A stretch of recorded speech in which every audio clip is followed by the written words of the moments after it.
டாஸ்மாக் ஊழல் முறைகேடு தொடர்பாக திமுக அரசு தொடர்ந்த வழக்கை தள்ளுபடி செய்து உயர்நீதிமன்றம் அதிரடி உத்தரவு பிறப்பித்திருக்கிறது. அதனை அண்மை செய்தியாக பார்த்துக் கொண்டிருக்கிறோம்.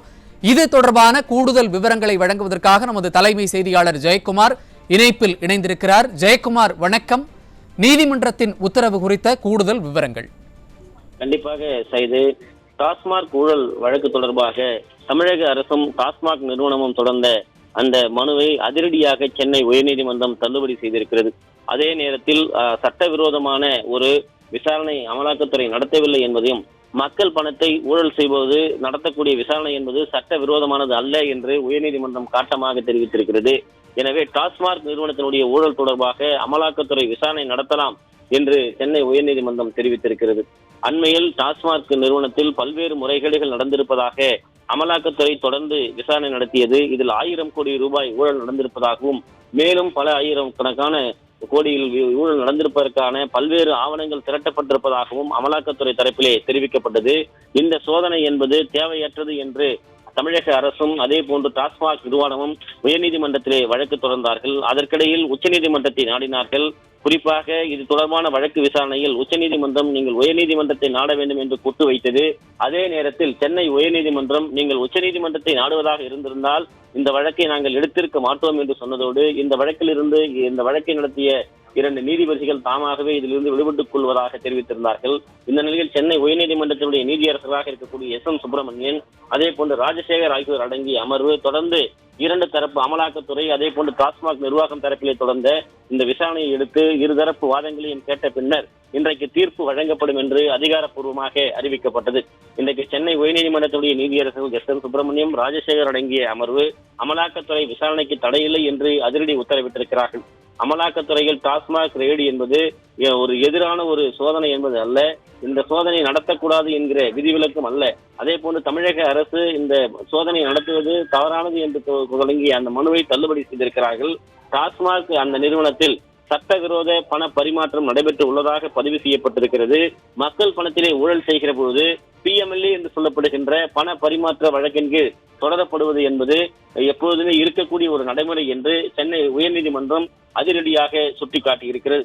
அமலாக்கத்துறை சோதனை நேரத்தில் தமிழக அரசும் டாஸ்மாக் நிர்வாகமும் எதிர்த்த ஒரு மனுவாக இது பார்க்கப்பட்ட நிலையில் அவர்களுக்கு மேலும் அடிமேல் அடி வைத்து இடிமேல் இடியாக இன்றைக்கு சென்னை உயர்நீதிமன்றம் இந்த தீர்ப்பை தமிழக அரசுக்கு எதிராக, டாஸ்மாக் நிறுவனத்திற்கு எதிராக வழங்கி இருக்கிறது. டாஸ்மாகில் நடைபெற்றிருக்கக்கூடிய பல்வேறு முறைகேடுகள் தொடர்பாக அம்பலப்படுத்தக்கூடிய விதமாக, மக்களுடைய பணத்தை ஊழல் செய்யக்கூடிய விதமாக நடைபெற்றிருக்கக்கூடிய ஊழல் முறைகேடுகளைத்தான் இந்த அமலாக்கத்துறை இதை தெளிவான ஒரு விசாரணை நடத்தி அந்த சோதனையில் அந்த 1000 கோடி ரூபாய் ஊழல் நடந்திருப்பதை அம்பலப்படுத்தி இருக்கிறது என்பதை சென்னை உயர்நீதிமன்றம் தோலுரித்து காட்டியிருக்கிறது. எப்படியாவது இந்த வழக்கில் இருந்து விடுபட்டு விடலாம் என்கிற ஒரு குறுகிய மனப்பான்மையோடு நீதிமன்றத்தினுடைய கண்களில் மிளகாய் பொடியை தூவி விடலாம் என்று நினைத்த தமிழக அரசுக்கும் டாஸ்மாக் நிறுவனத்துக்கும் இந்த உயர்நீதிமன்றத்தினுடைய தீர்ப்பு என்பது சம்மட்டி அடியாக இன்றைக்கு கொடுக்கப்பட்டிருக்கிறது. சட்டவிரோதமான பண பரிமாற்றம் என்பது மக்களுடைய பணத்தை முறைகேடாக ஊழல் செய்வது, அப்படிப்பட்ட ஊழலை சோதனை நடத்துவது, அதனை விசாரணை நடத்துவது என்பது சட்டத்திற்கு விரோதமானது அல்ல என்று சென்னை உயர்நீதிமன்றம் காட்டமாக தெரிவித்திருக்கிறது. அதே நேரத்தில் மக்களுடைய நலனுக்காக அதிகாரிகள் பாதிக்கப்பட்டதாக கூறப்படுகிறது என்பது கவலைப்பட தேவையில்லை. மக்களுடைய நலனுக்காக என்றால் அதிகாரிகள் அதாவது சிரமப்படுவதை ஏற்றுக்கொள்ளத்தான் வேண்டும் என்கிற நிலையிலே நீதிபதிகள் தங்களுடைய கருத்தை தெரிவித்திருக்கிறார்கள். அமலாக்கத்துறை சோதனை என்பது தேச நலனுக்கானது என்று சென்னை உயர்நீதிமன்றம் அதிரடியான ஒரு தீர்ப்பு சொல்லியிருக்கிறது. அதற்கு காரணம், ஊழல் நடைபெறுகிற பொழுது அதன் இது போன்ற அமைப்புகள் சோதனை நடத்தி அதனுடைய சட்டத்தின் முன்னே அதை நிறுத்தி அந்த சோதனை மூலமாக மக்கள் வரி ஏய்ப்பு செய்ததை அதை மீட்டு மீண்டும் அரசுக்கு கொடுக்கக்கூடிய ஒரு நிலை என்பது சட்டத்திற்கு புறம்பானதாக ஆகாது என்று நீதிபதிகள் எஸ்.எம். சுப்பிரமணியம், கே. ராஜசேகர் அடங்கிய அமர்வு இன்றைக்கு தீர்ப்பிலே குறிப்பிடப்பட்டிருக்கிறார்கள். குறிப்பாக டாஸ்மாக் நிர்வாகமும் தமிழக அரசு தொடர்ந்த இந்த அனைத்து மனுக்களையும் தள்ளுபடி செய்வதாக குறிப்பிட்டிருக்கக்கூடிய அவர்கள் இந்த அமலாக்கத்துறையினுடைய சோதனை என்பது தொடர்ந்து நடத்தப்பட வேண்டும், இதில் நடைபெற்றிருக்கக்கூடிய ஊழலை முறையாக அம்பலப்படுத்த வேண்டும் என்று குறிப்பிட்டிருக்கிறார்கள். இந்த டாஸ்மாக் நிறுவனத்தினுடைய ஊழல் என்பது திமுக அரசு எப்படியெல்லாம் மக்களுடைய பணத்தை ஊழலிலே தெளிக்க இருக்கிறது என்பதற்கு ஒரு மிகப்பெரிய ஒரு எடுத்துக்காட்டாக இருக்கிறது.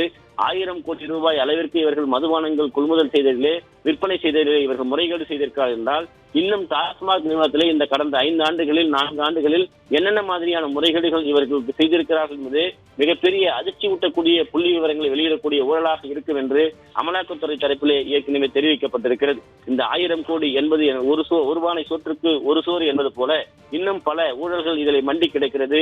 இதனை முழுமையான ஒரு விசாரணையை அமலாக்கத்துறை முன்னெடுக்கும். தொடர்ந்து நடத்துகிற விசாரணையில் திமுக அரசுக்கும் டாஸ்மாக் நிர்வாகத்துக்கும் சவுக்கடி கொடுக்கப்படும் என்பதுதான் இந்த விசாரணையின் மூலமாக இன்றைக்கு நீதிமன்றம் கொடுத்திருக்கக்கூடிய சம்மட்டி அடி தீர்ப்பாக இருப்பது குறிப்பிடத்தக்கது. சைட் இணைப்பில் வந்து விவரங்களை வழங்கியமைக்கு நன்றி ஜெயக்குமார்.